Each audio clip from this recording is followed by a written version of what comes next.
ED റെയ്ഡിൽ മൗനം വെടിഞ്ഞ മുഖ്യമന്ത്രി വി ഡി സതീശൻ എപ്പോൾ മറുപടി പറയണമെന്ന് തീരുമാനിക്കാനുള്ള അവകാശമെങ്കിലും തരണമെന്നും ഒളിച്ചോടുന്ന ആളല്ല താനെന്നും മുഖ്യമന്ത്രി വാർത്താസമ്മേളനത്തിൽ പറഞ്ഞു. മോദിയെ കണ്ടതിന് പിന്നാലെയാണ് ED റെയ്ഡ് നടന്നതെന്ന ആരോപണം പരിഹസിച്ചു തള്ളുകയും ചെയ്തു.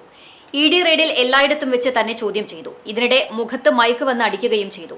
താൻ ഒളിച്ചോടുന്ന ആളല്ല, മറുപടി എപ്പോൾ പറയണമെന്ന് തീരുമാനിക്കാനുള്ള അവകാശമെങ്കിലും തരണമെന്നും മുഖ്യമന്ത്രി പറഞ്ഞു. കേന്ദ്ര ഏജൻസി രജിസ്റ്റർ ചെയ്ത കേസാണിതെന്നും സംസ്ഥാന സർക്കാരിന് ഒരു ഉത്തരവാദിത്തവും ഇല്ലെന്നും അദ്ദേഹം വ്യക്തമാക്കി. ED റെയ്ഡ് നടത്തുന്നത് സംബന്ധിച്ച് പോലീസിനെ അറിയിച്ചിരുന്നില്ല. അന്വേഷണ ഉദ്യോഗസ്ഥരെ ആക്രമിച്ചത് ക്രമസമാധാന ലംഘനമാണ്.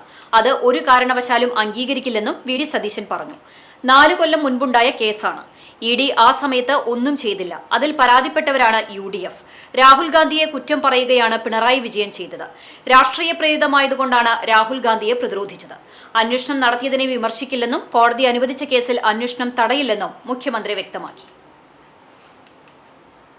ഇതൊരു കേസ് ഓൾറെഡി കേന്ദ്ര ഏജൻസി രജിസ്റ്റർ ചെയ്ത കേസാണ്. അന്വേഷണത്തിന്റെ ഭാഗമായിട്ടാണ് അവർ നടപടികൾ സ്വീകരിക്കുന്നത്. സംസ്ഥാന ഗവൺമെന്റ് ഇതിൻ്റെ അകത്ത് എന്ത് റോളാണ്? ഞങ്ങളെ അറിയിച്ചിട്ട് പോലുമില്ല, പോലീസിനെ അറിയിച്ചിട്ടില്ല. അവരവിടെ നിന്ന് പിരിഞ്ഞു പോകാൻ നേരത്ത് പോലീസിനെ അറിയിച്ചിട്ടില്ല. ചെയ്തത് എന്താണ്? ആഭ്യന്തര വകുപ്പ് ചെയ്ത് ഞാൻ ആഭ്യന്തരമന്ത്രിയെ പ്രത്യേകമായി അഭിനന്ദിക്കുകയാണ്. അദ്ദേഹമാണ് അവിടെ ആൾക്കൂട്ടം കൂടുന്നത് കണ്ടിട്ട് അവിടെ ഒരു ലോ ആൻഡ് ഓർഡർ സിറ്റുവേഷൻ ഉണ്ടാകരുത് എന്ന് കരുതി കുറേ സംഘർഷങ്ങൾ ലഘൂകരിക്കാൻ കഴിഞ്ഞു. ഒരു കേസ് അന്വേഷണത്തിന്റെ ഭാഗമായിട്ട് വരുന്ന ആളുകളെ, സ്ത്രീകൾ ഉള്ള ആളുകളെ ഒരു സംഘം ക്രിമിനലുകളെന്ന് വേണമെങ്കിൽ വിശേഷിപ്പിക്കപ്പെടാവുന്ന ഒരു സംഘം ആക്രമിച്ച കാർ തല്ലിപ്പൊളിക്കുന്നു, അതിനകത്തുള്ളവരെ മർദ്ദിക്കുന്നു. അത് ക്രമസമാധാന ലംഘനമാണ്, ഒഫൻസാണ്. അത് ഒരു കാരണവശാലും അനുവദിക്കില്ല.